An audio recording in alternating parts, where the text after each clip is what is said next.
That's right. It does. It covers it up. And there's also a rubber tree. Who's ever heard of rubber? Does anybody have rubber on their shoes? Yeah, I got rubber on my shoes. That's a rubber tree that grows in the jungle, and that's how we get rubber for our shoes. All right, so yesterday we talked about the perfect creation. The Bible says that the serpent was the trickiest animal in the whole world. And the devil used the serpent to tempt Eve. What does it mean to tempt somebody? It means you try to get them to do something bad, right? All right. So the serpent tempted Eve, and she ate a fruit that God said you should never eat. It's called the tree of the knowledge of good and evil. Very good. And so when Eve sinned, she took the fruit to Adam, and it might have been an apple, it might have been a peach, we don't know. It could even be a fruit that we don't even know of today that's not even around anymore. But it was on the tree of the knowledge of good and evil, and she took it to Adam, and he ate some too. What happens when you do something your mom and dad said not to do? You get in trouble, right? You get in trouble. Right, you get a whooping sometimes. You get into a lot of trouble. And God's children was Adam and Eve. All right, listen, both ears. All right, listen. So God's children was Adam and Eve, and they did something he said not to. So guess what happened to them? They got in trouble. And when they got in trouble, everybody, all their kids got in trouble, and everybody had sin now. You know what sin is? Doing stuff that we're not supposed to, right? And then they had kids, and they had kids, and they had kids, and before long, everybody was doing stuff so bad that nobody was good anymore. Everybody was just all the time thinking about how mean they could be to each other, how they could do bad things that they wasn't supposed to. Nobody ever thought about doing good anymore, and God got a little tired of it. And guess what happened? God said, I almost wish I hadn't even made man. The Bible says he repented that he had made man anyway. And he decided that he was just going to destroy the whole world and start over. But then he saw Noah. Noah was like a great-great-grandchild of Adam and Eve, and he was really, really good man. He loved God. And God said, you know what? I sure do love Noah and his family because they are good. And I'm not going to destroy them, but I'm going to destroy the whole rest of the world. So what do you think happened next? Anybody know? Raise your hand. What happened? That's right. He told Noah, he said, Noah, I need you to build a giant boat. I need you to put a male and a female of every kind of animal on it so we can save the animals. And then it's going to rain, and water is going to come up out of the earth, and it's going to come in sideways, it's going to come down from the clouds, and it's going to rain, and it's going to flood the whole world. It's going to be covered up with water, and nobody's going to survive it. Everybody's going to drown if they're not in your boat. So you need to tell people that they can come on the ark and be saved if they just start doing right and believing in God again. It's kind of like what we're supposed to do. We're supposed to tell people that they can be saved if they just come to Jesus and start believing, right? That's what we're supposed to do. So what happened was nobody believed Noah except his own family. So Noah got all the animals in the ark and all his family in the ark, and God closed the door, and it started to rain. And then everybody that had heard Noah talking about it was thinking, wow, that crazy guy was right. It really is raining. It really is. The water's coming from everywhere, and we have nowhere to go. And so what do you think they did? They went up to the ark and said, Noah, let us in. But who closed the door? Who did I say closed the door? God closed the door, right? So could Noah open it? No, Noah couldn't even open it. Only God could open it. But God had passed judgment on people. Does it seem like a little mean to let all those people die? It kind of does, right? But remember, God can see all the way in the future to the end of the world and all the way back to the beginning. And he knows who's going to be good and who's not. So he's able to pass judgment where we can't. So,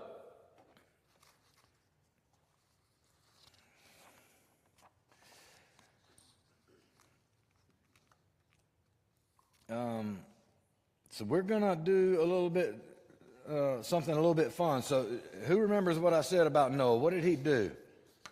Say it loud. He built an ark.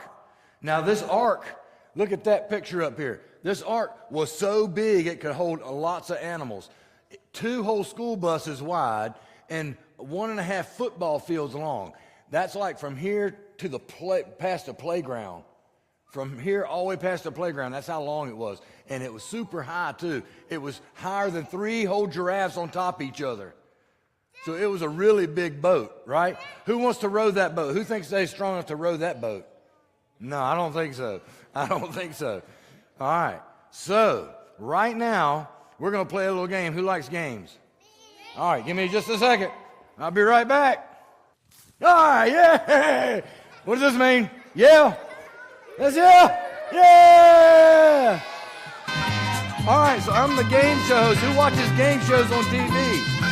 Anybody watches game shows and you win prizes? I don't have no prizes, but this show's called Ask Any Question. Who wants to be the first one to ask a question? All right, I saw her hand first, right back there. All right, let's see what the question. You're going to draw a question out of Miss Tammy's hat, and I'm going to answer the question for you.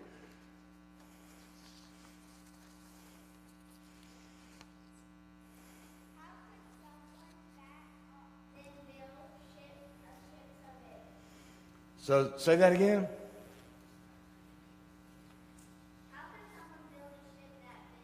How could someone build a ship that big, even way back then? Is that what you mean? So we think that sometimes people aren't very smart, but Noah was very, very smart. God gave him the directions on how to build the ship.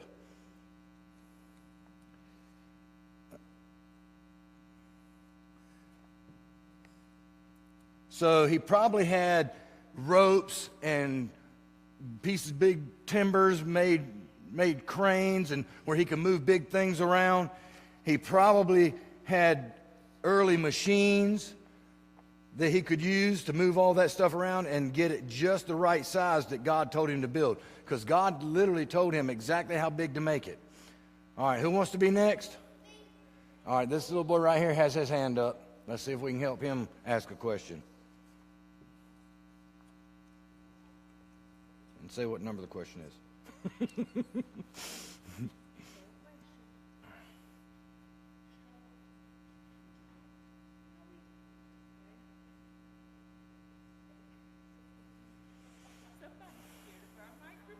Oh, snakes on the microphone.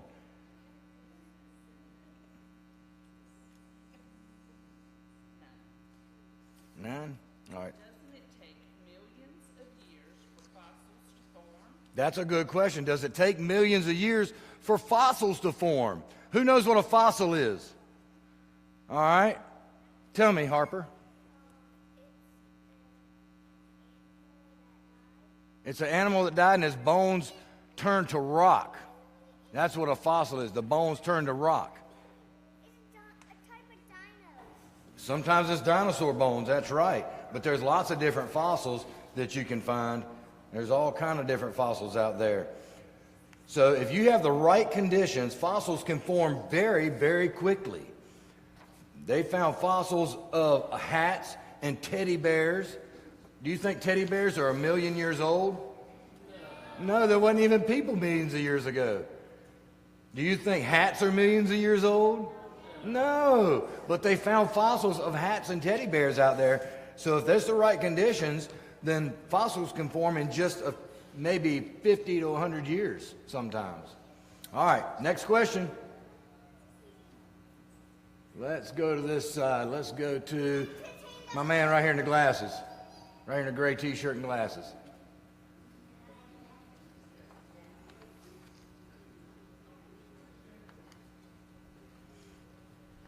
What number is it?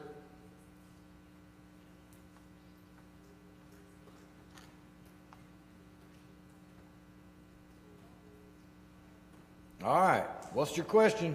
Can you read it?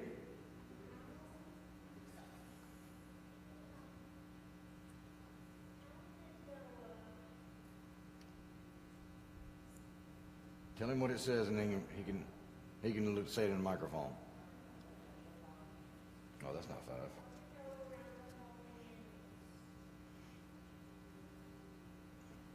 Well, that's a good question. How did Noah round up all the animals? Who thinks they know?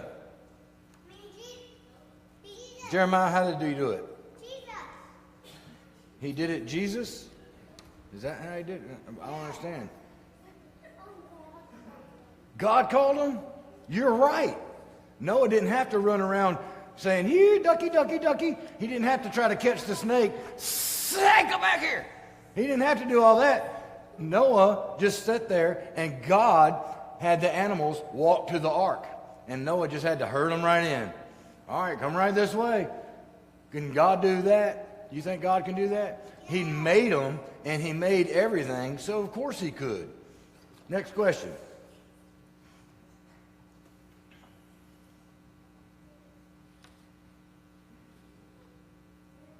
All right, let's go back over here. And did Aiden have his hand up? Or, yeah, right here. Dawson. No, not Dawson. Aiden. Aiden, you had your hand up, right? Yes, you did. All right, you don't want to do it? All right, right here. Yep. I got like 5 more minutes.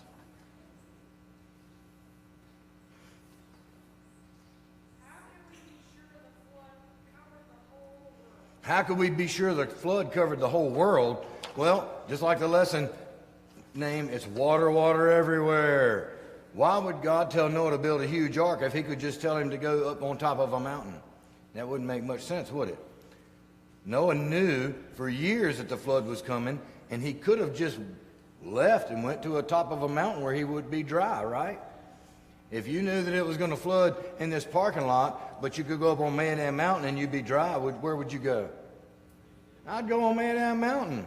So the Bible says the water rose 25 feet above the highest hills. What's the tallest mountain in the whole world? Anybody know? I know. What is it? What's the tallest mountain in the whole world? Mount Everest. So it was 25 feet higher than Mount Everest. That's what the Bible says. All right, one more question. Let's see who wants it.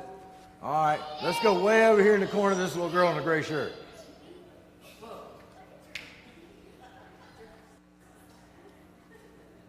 All right, y'all cheer for her. Cheer for her. All right, let's see what her question is. All right, hands down. Hold on. Number 8. All right, let's see what question she's got. You can tell her the question and let her say it in the microphone.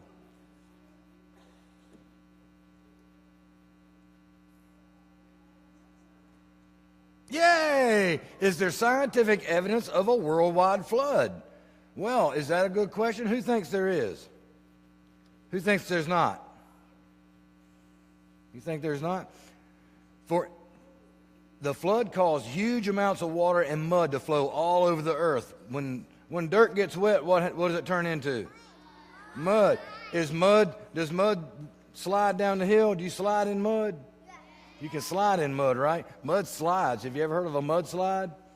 So after a big flood, a lot of times that you can go out and you can see where mud has slid off. Have you ever seen pictures on the news where the whole road was gone? Yeah. Right. So you knew there was a flood there, right? Yeah. All right. That's kind of the same thing. So a lot of this water just moved all the different pieces of land around.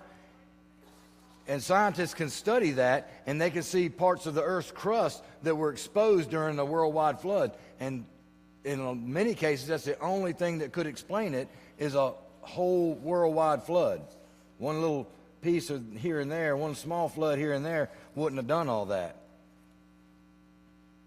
So the plant and animal fossils that we have billions of dead things buried in rock layers all over the world. So the mud literally came and buried the animals while they were, I guess, floating in the in the water, and the mud just sucked them up and buried them. And that's where we find a lot of our fossils, way, way down in the earth. All right, we have time for one more. Are you going to play the music to exit? All right, that's all the time we have for our game show. Thank you for playing. I hope everybody learned something really valuable. Who thinks they're the smartest now? All right, good job.